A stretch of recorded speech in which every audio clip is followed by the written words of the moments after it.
Ravi de vous retrouver pour ce nouveau numéro du Dessous des cartes. On démarre cette émission sur l'île d'Anderson, atoll du Pacifique entre la Nouvelle-Zélande et le Pérou. L'une de ces îles du bout du monde, apparemment si loin de nos continents pollués. Une île inscrite à la fin du XXe siècle au patrimoine mondial de l'UNESCO pour la blancheur immaculée de ses plages, la pureté de son écosystème, avant qu'on la découvre jonchée, souillée par des déchets échoués, la plupart en plastique, après avoir traversé différents espaces maritimes de la planète et avoir été entraînée ici par les courants du Pacifique Sud. Alors, parce que cette île nous raconte les effets dominos de nos pollutions, on a voulu vous proposer un tour du monde de nos déchets, comprendre nos interdépendances en la matière. En commençant par cette précision, il existe plusieurs catégories de déchets: les déchets agricoles, les déchets industriels et commerciaux, et enfin nos déchets ménagers auxquels nous allons principalement nous intéresser. Sortons nos cartes. En 2018, le volume total de ces déchets s'élevait à 2 milliards de tonnes selon la Banque mondiale. Ils proviennent essentiellement des logements privés, des locaux professionnels, bureaux, commerces, et des établissements collectifs comme les écoles ou les maisons de retraite. Sur ces 2 milliards de tonnes, 44% étaient constitués de déchets organiques, 17% de papier et carton, 12% de plastique, 5% de verre et 4% de métaux. Et sur ces 2 milliards de tonnes, seulement 16% ont été recyclés. 40% sont partis dans des décharges pour être enfouis ou incinérés, et 33% ont été entreposés dans des décharges à ciel ouvert. Cette faiblesse du traitement des déchets a évidemment des conséquences dramatiques pour l'environnement. Pollution des sols et des nappes phréatiques par différentes substances chimiques, émissions de gaz à effet de serre liées à la décomposition ou à la combustion, près de 1,6 milliard de tonnes d'équivalent CO2, soit 5% du total des émissions, un chiffre supérieur à celui du trafic aérien. Alors si l'on regarde maintenant dans le détail quels pays produisent le plus de déchets, on constate qu'actuellement ce sont les pays à revenus élevés qui produisent 30% des déchets municipaux de la planète, alors qu'ils ne représentent que 16% de la population mondiale. En tête de la production de déchets par habitant en 2018, on trouve le Danemark, avec 819 kg de déchets municipaux par personne, talonnés par les États-Unis et le Luxembourg. Comme vous le voyez sur la carte, les pays qui produisent le plus de déchets par habitant se situent majoritairement au nord. Un habitant d'Afrique subsaharienne génère en moyenne 165 kg de déchets par an. On constate donc un déséquilibre nord-sud en ce qui concerne la production de déchets, auquel s'ajoute un autre déséquilibre dans le traitement de ces déchets, et c'est ce qu'on va voir maintenant. Dans les pays occidentaux, 40% des déchets sont enfouis, 20% sont incinérés, 10% compostés et 20% recyclés. L'Union européenne fait partie des bons élèves, la quantité de déchets recyclés étant, entre 1995 et 2020, passée de 87 kg par habitant à 241 kg. Mais les écarts entre les États membres restent importants, comme vous pouvez le voir sur cette carte du taux de recyclage. L'Allemagne étant la plus efficace, avec plus de 60% de déchets recyclés, la France à près de 47%, légèrement sous la moyenne européenne. Des écarts bien plus importants à l'échelle mondiale si l'on regarde les pays à faible revenu, majoritairement situés dans le sud, où 90% des déchets municipaux sont mal gérés et seulement 4% sont recyclés. Cette situation des pays du Sud est d'autant plus préoccupante qu'à la gestion de leurs propres déchets s'ajoutent des déchets à recycler envoyés par les pays les plus développés en vue d'un recyclage qui bien souvent n'existe que sur le papier ou s'avère tout simplement impossible. C'est ce qu'on va voir maintenant en commençant par le cas du plastique. Le cas des déchets plastiques est particulièrement préoccupant parce que la production de produits plastiques est passée de 1,5 million de tonnes en 1950 à 367 millions en 2020. Et sur l'ensemble de ces rebuts plastiques, seuls 15% sont recyclés, 25% incinérés et 60% stockés en décharge. Dans ce dernier cas, beaucoup finissent ensuite dans les océans. Une situation conduisant à l'apparition de véritables continents de plastique dans certaines régions océaniques qui mettent en danger la faune et la flore. Le pire étant peut-être à venir, car une étude récente montre qu'une fois réduits en microparticules, ces plastiques se déposent au fond des océans où ils arrêtent de se dégrader une fois enfouis dans les sédiments. Au début des années 2000, les déchets issus du plastique ont massivement été exportés par les États-Unis, le Japon et une grande partie des pays européens, pas si bons élèves au final sur le recyclage avéré de leurs déchets, le tout principalement vers la Chine. Sauf qu'à partir des années 2010, la Chine, qui absorbait les 3/4 des déchets de plastique à recycler, s'est rapidement trouvée submergée par les quantités importées et le caractère non recyclable de nombreux plastiques.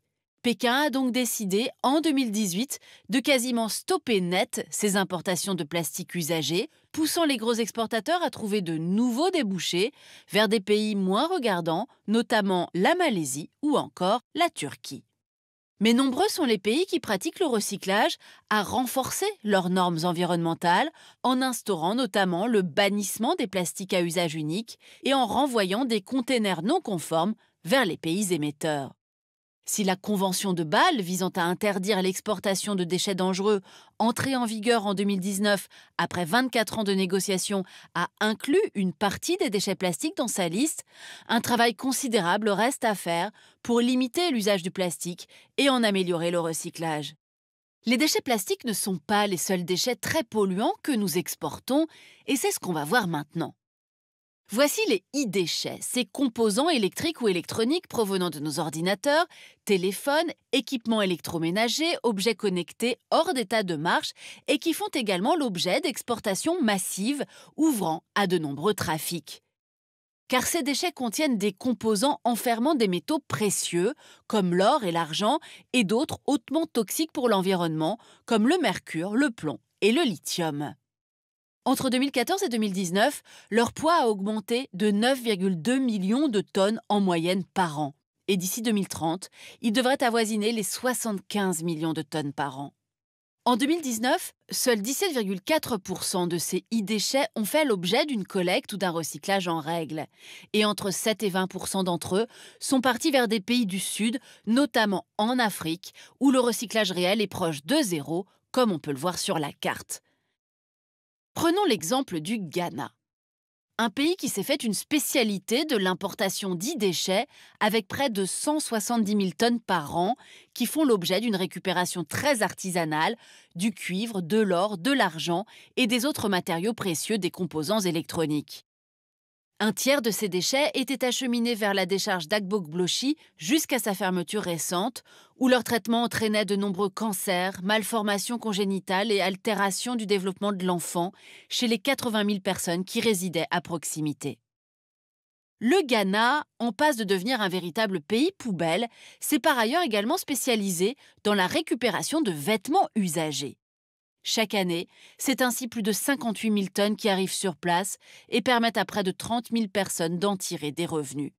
Sauf que 40 à 70% de ces vêtements usagés sont en trop mauvais état pour être revendus ou recyclés et finissent dans cette décharge d'Old Fadama où ils forment une colline de déchets de plus de 20 mètres de haut.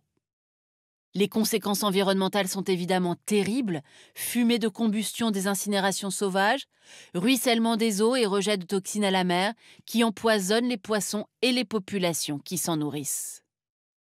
Voilà, pollution, taux de recyclage insuffisant, exportation des déchets du nord vers le sud, vous l'avez vu, le tableau est bien noir. Pourtant, il existe quand même des solutions pour tenter d'enrayer cette spirale infernale de surproduction de déchets. La première est tout simplement d'en limiter la production, avec, vous allez le voir, des technologies innovantes pour les recycler, mais aussi avec des mesures contraignantes. Et la Corée du Sud fait dans ce domaine de la gestion des déchets figure de pionnière. Ainsi, à Séoul, les contribuables sont désormais taxés en fonction du volume de déchets qu'ils produisent. Ils doivent les peser lorsqu'ils les déposent dans les poubelles. Cette mesure aurait permis de réduire de près de 50 000 tonnes le volume de déchets alimentaires de la capitale en l'espace de 6 ans. Et entre 1995 et 2019, la Corée du Sud est passée de 2% de déchets alimentaires valorisés en biogaz, engrais ou nourriture pour animaux à 95%. Ces mesures restrictives de production de déchets s'articulent avec des innovations technologiques. Prenons la direction du Kenya, où le bannissement des plastiques à usage unique s'accompagne d'un pacte national pour soutenir les projets innovants comme celui-ci. l'entrepreneuse Nzambi Maté, qui a réussi à transformer 20 000 tonnes de déchets plastiques en pavés 2 fois plus légers et 5 fois plus résistants que le béton. En Inde également, le plastique recyclé entre désormais dans la composition du revêtement de 30 000 km de route grâce au chimiste Rajagopalan Vasudevan. Et en Australie, c'est à des robots qu'on va peu à peu confier la tâche de récupérer l'or, l'argent et le cuivre contenus dans les téléphones, téléviseurs et autres équipements électroniques pour recycler les e-déchets de manière propre et sans avoir recours à des exportations vers le sud. Voilà pour ce tour du monde de nos déchets et les effets dominos de nos pollutions. Nous avons fini cette émission en étant du côté des solutions. Il en existe une autre à la portée de chacun d'entre nous, réduire nos emballages. Et d'ailleurs, en la matière, la dynamique est en marche avec ce que l'on appelle l'achat en vrac. Cela suppose notamment de s'équiper en sacs en tissu réutilisables et en boîtes hermétiques, en verre de préférence, quand on part faire ses courses, voire essayer d'identifier des épiceries dites de vrac qui ont banni les contenants de leur magasins, un marché en plein essor en France comme en Allemagne. Pour aller plus loin, ce livre tiré d'une exposition organisée par le MUSEM sur les grands enjeux écologiques qui se posent aujourd'hui en Méditerranée. Ainsi s'achève ce nouveau numéro du Dessous des cartes. Rendez-vous bien sûr la semaine prochaine, même endroit, même heure. Et d'ici là, n'oubliez pas notre site internet arte.tv sur lequel vous retrouverez l'ensemble de nos vidéos. À bientôt.